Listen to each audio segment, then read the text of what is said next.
السلام علیکم ورحمۃ اللہ وبرکاتہ۔ امید کرتی ہوں آپ سب صحت اور ایمان کی بہترین حالت میں ہوں گے انشاءاللہ۔ ربی اشرح لی صدری ویسر لی امری واحلل عقدۃ من لسانی یفقہوا قولی۔ ربی زدنی علما ربی زدنی علما ربی زدنی علما، اللہم فقہنا فی الدین، آمین یا رب العالمین۔ سورہ بقرہ آیت نمبر 132۔ بسم اللہ الرحمن الرحیم۔ وَوَصَّى اور نصیحت کی، بِہا ذات اس کے، ابراہیم نے، بنی ہی اپنے بیٹوں کو، ویعقوب اور یعقوب نے، یا بنی یا اے میرے بیٹو، ان اللہ بے شک اللہ نے، اصطفیٰ منتخب کیا واسطے تمہارے، لکم الدین دین بس نہ، فلا تموتن پس نہ مرو تم، الا مگر، وانتم اور ہو تم، مسلمون اطاعت کرنے والے۔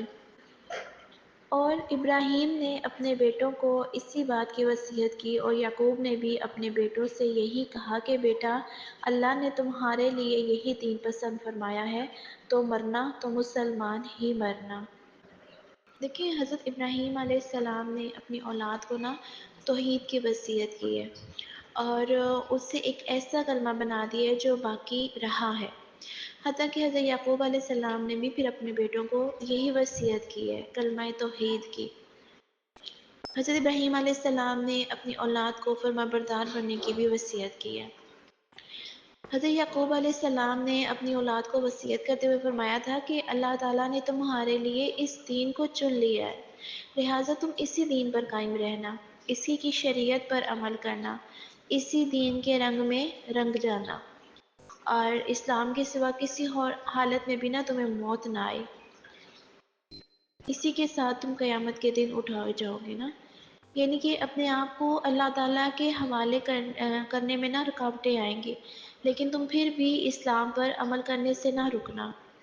اچھا، دین سے کیا مراد ہے؟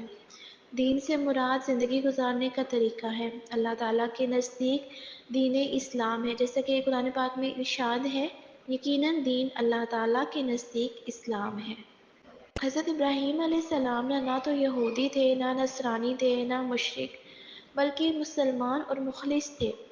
ان سے دوستی رکھنے والے صرف وہی ہیں جو ان کے فرما بردار ہوئے ہیں، اور یہ نبی صلی اللہ علیہ وآلہ وسلم اور ایماندار، اور اللہ بھی مومنوں کا ولی ہے۔ جب کبھی اللہ فرماتا کہ یہ مان لو تو وہ جواب دیتے کہ اے رب العالمین، میں نے مان لیا۔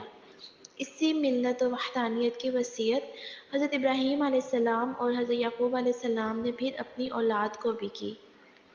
بشیری رحمۃ اللہ علیہ کہتے ہیں حضرت یعقوب علیہ السلام حضرت ابراہیم علیہ السلام کے انتقال کے بعد پیدا ہوئے تھے، لیکن یہ ایک مجرد دعویٰ ہے جس پر کوئی صحیح دلیل نہیں ہے۔ یہ معلوم ہوتا ہے کہ حضرت یعقوب علیہ السلام اسحاق علیہ السلام کے ہاں حضرت ابراہیم علیہ السلام کی زندگی میں پیدا ہوئے تھے، کیونکہ قرآن پاک کی آیت میں ہے، یعنی ہم نے انہیں اسحاق علیہ السلام کی اور اسحاق علیہ السلام کے پیچھے یعقوب علیہ السلام کی خوشخبری دی، اور اس کا نسب حفظ کو ہٹا کر بھی بڑھا گیا ہے۔ بس اگر یعقوب حضرت ابراہیم علیہ السلام کی حیات میں موجود نہ ہوں تو پھر ان کا نام لینے میں کوئی زبردست فائدہ باقی نہیں رہتا۔ اور پھر لاسٹ میں دیکھیں کہ تو تم ہرگز نہ مرنا مگر اس حال میں کہ تم فرمانبردار ہو، یعنی کہ تم اسلام کی حالت میں ہی مرنا، ٹھیک ہے۔ اس سے دیکھیے ایک موت و حیات کی کشمکش میں مبتلا ایک صالح انسان کے بارے میں پتہ چلتا ہے کہ مرتے ہوئے بھی اس کے دل اور دماغ میں کیا بات چھائی ہوئی ہوتی ہے۔ اس دنیا کو چھوڑتے ہوئے بھی یہ فکر ہے کہ اپنی اولاد کے لیے کیا چھوڑ رہے ہو۔ تو اس سے پتہ چلتا ہے کہ اسلام قدیم ہے، وہی سارے انبیاء کی دعوت رہی ہے۔ اس کے ابراہیم علیہ السلام اور یعقوب علیہ السلام نے وصیت کی ہے، انہوں نے کہا ہے کہ اسلام کو لازم پکڑ لو، ٹھیک ہے، اس پہ عمل کرو، اس کو نہ چھوڑنا، یہاں تک کہ تم وفات بھی پا جاؤ، لیکن دین کو، اسلام کو نہیں چھوڑنا۔ عموماً انسان زندگی میں جن اعمال پر رہتا ہے اسی پر اسے موت آتی ہے، اور جس پر مرتا ہے اسی پر پھر وہ اٹھتا بھی ہے۔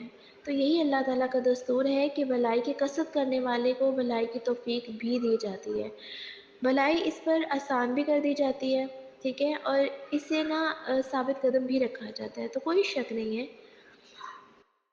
حدیث میں یہ بھی ہے کہ انسان جنتیوں کے کام کرتے کرتے جنت میں ایک ہاتھ دور رہ جاتا ہے، کہ اس کی تقدیر اس پر غالب آتی ہے، اور وہ جہنمیوں کا کام کر کے جہنمی بن جاتا ہے اور کبھی اس کے خلاف بھی ہو جاتا ہے۔